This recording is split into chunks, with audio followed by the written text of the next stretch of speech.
et je nage, nage, nage, nage, nage, nage, nage, nage, nage, nage, nage, nage, nage, nage, nage, nage,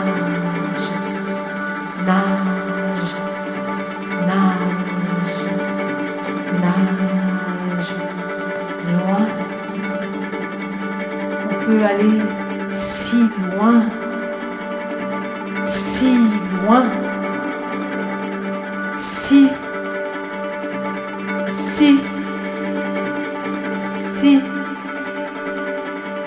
loin d'ici.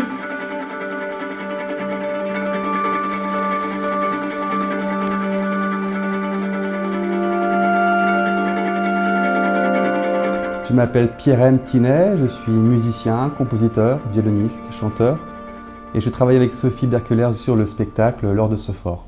Je suis Sophie Berkelers, je suis comédienne, metteur en scène, dramaturge et par l'effet du hasard, je suis aussi l'une des petites filles de Michel Sephore. Nous avons longuement parlé de Sephore depuis des années, j'ai même travaillé avec elle sur au moins 3 ou 4 spectacles. Il y a eu une rencontre entre Michel Sephore et moi.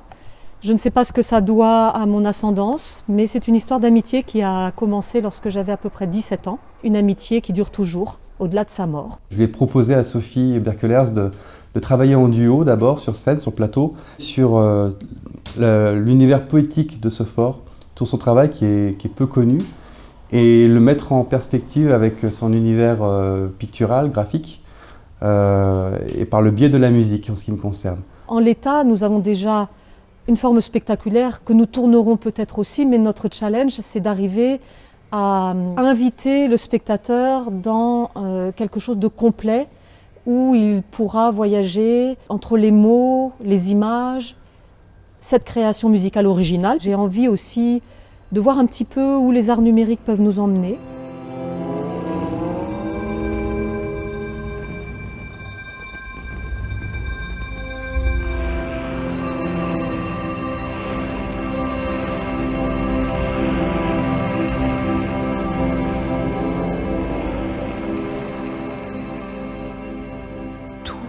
Enfin ouvert.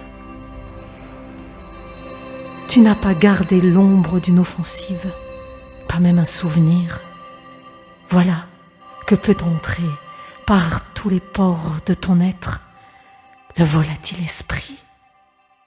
Je m'appelle Pascal Cacouot, je suis ingénieur du son. Alors mon rôle dans cette histoire, c'est de mettre en espace sonore la diffusion des musiques de Pierre-M et des poèmes de Sephore pour que les gens vivent une expérience plus immersive dans le son et que ça leur permette d'être encore plus profondément imprégnés par l'âme de la poésie de Sephore.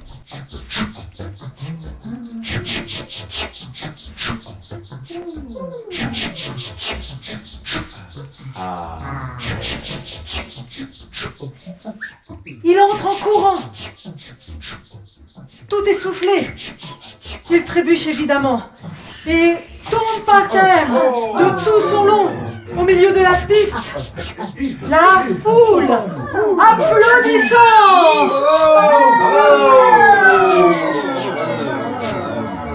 Jouer avec l'impossibilité du 360 par une pluralité de En tout cas, ce qui de marche sens. bien, c'est de créer de la sensation.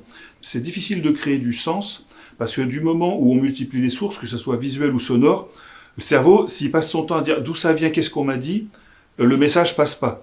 Ou alors, il faut le répéter, ah, ça vient de là, on me le répète, j'ai compris. Il faut toujours qu'il y ait, je dis en allemand Hauptstimme, c'est un point central, un thème, c'est là que ça se passe, et des choses qui rebondissent dessus.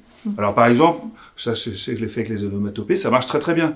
Une fois qu'on a compris que c'est des onomatopées, si elles se baladent, le cerveau il a compris que là on jouait avec ces textures, ces sonores, qu'on les rappelait, qu'on fait l'effet de trance avec des trucs, en les faisant par exemple tourner ou quoi, mais il est plus gêné pour suivre autre chose, par exemple de l'image, ou au contraire la suite du poème, des choses comme ça, parce que ça vient pas interférer au premier plan. Le challenge, c'est justement que les apparitions des images vienne continuer à construire, ou l'inverse, que notre présence et les diffusions des images et du son, ça fait une architecture poétique qui est nouvelle et qui garde tout l'esprit de la poésie et de l'art de ce fort. Tous ces traits horizontaux qui sont vraiment une signature très forte chez lui. Ce que me disait Sophie Berkelers, qui a pu le voir peindre, c'était presque une transe. Donc dans la musique, il y a aussi cette recherche à plusieurs moments du spectacle de créer une transe. J'ai essayé, avec ma propre subjectivité, de faire des correspondances de couleurs sur tel ou tel tableau, pas forcément tableau pictural, mais tableau poétique qu'on a pu construire au fur et à mesure des temps de travail. Et puis l'aspect géométrique chez Sophore, j'essaie de l'aborder par un langage qui soit pas forcément un langage mélodique, ni rythmique, ni harmonique, mais un langage de texture. Ça contient, et puis à un moment donné, il y a certains textes de Sophore et des musiques de Pierre M qui me donnent envie de m'échapper.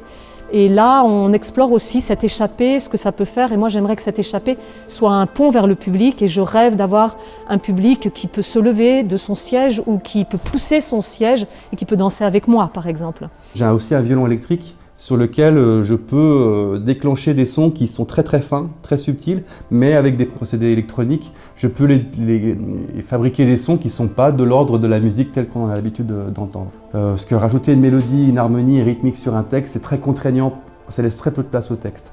Par ce truchement-là, j'ai pu proposer des sortes de paysages sonores qui viennent là en sous-texte. C'est une très belle langue qu'il a épurée tout au long de sa vie, pour la rendre vraiment accessible à tout le monde. Redescends. Tu n'es qu'un os que je ronge. Ouais, reste en bas, il a la même énergie. Qu'as-tu fait de tes mains, Socrate? Les femmes ont la gorge chaude. Encore, ouais. Les femmes ont la gorge chaude et le sein palpitant. Garde l'énergie. On fait ce film pour pouvoir rencontrer des personnes qui travaillent professionnellement, spécifiquement sur les images numérisées. Et là, on a des images photographiées, c'est tout le catalogue des œuvres qui sont en possession des héritiers de ce fort et qui est du coup à notre disposition pour ce spectacle. Donc c'est un seul tableau, l'avant-dernier, en bas à gauche par exemple. On pourrait effectivement zoomer dessus et on peut se déplacer vers le haut par exemple et on ferait apparaître une zone grisonnante. On pourrait voir des choses. Puis on peut dézoomer, commencer à élargir. En faisant ce voyage, on arrive après sur d'autres formes encore. Au moment où la musique, elle change de texture, elle passe dans un filtre comme un téléphone et elle s'ouvre. C'est typiquement une chose qui visuellement pourrait se synchroniser. Et au moment où la musique change et commence à se déployer, l'image pourrait se déployer en même temps. Et c'est fait là pour avoir un effet d'aspiration pour le spectateur. L'idée de voir, donc de vectoriser tous ces points, tout l'ensemble, on peut carrément articuler le genou. Et puis tu pourrais faire vivre les fibres. Oui. Alma Marma Lacta, par exemple, c'est pour moi c'est du magma, c'est de la respiration et c'est comment justement quand t'es pris oppressé par la vie et que tu vois plus rien du tout, d'un seul coup il y a une nouvelle respiration qui se fait et ça devient cosmique. Et au lieu d'aller chercher dans le cosmos, ça peut être hyper intéressant d'aller chercher dans des matières comme ça. Par exemple, ces trois cercles, rien que ça, on a une animation. Ce qui va donner vraiment une impression de vibration et ça va révéler le mouvement de toutes ces lignes horizontales. Pour l'année, dans une époque où l'essentiel de l'image est en mouvement aussi. Et quelque part amener ce fort au XXIe siècle.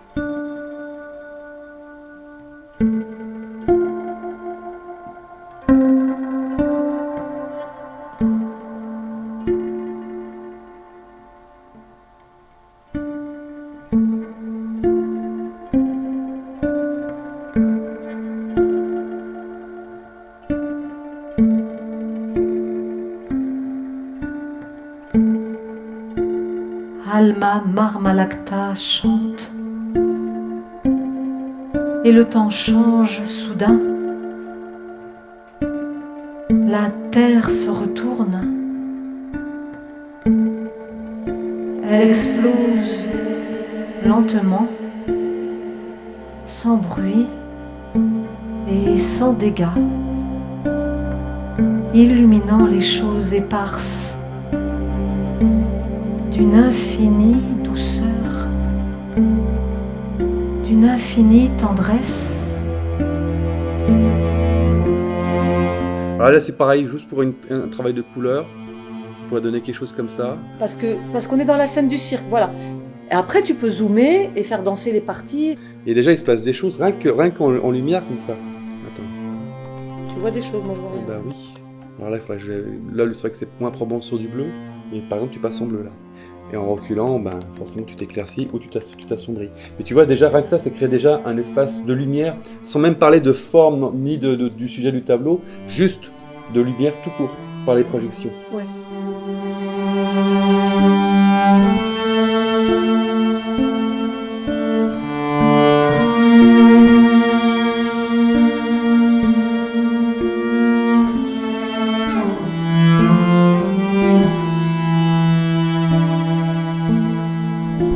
Entre alors Black Mirror 12.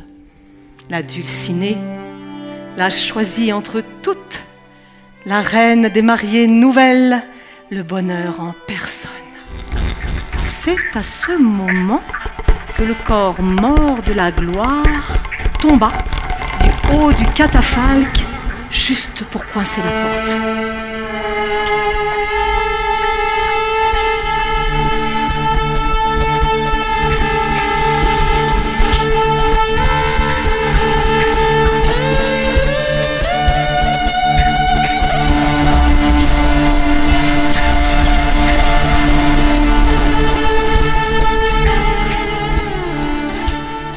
Rien à venir, miroitant à venir. Viens me voir et prends-moi ces richesses, toutes. Prends-les-moi toutes, je n'y tiens pas. Et laisse-moi, tout nu, je veux trouver au fond de moi une aile encore, ou la naissance d'une aile, pour aller où je veux, dans un ciel tout nouveau que je crée.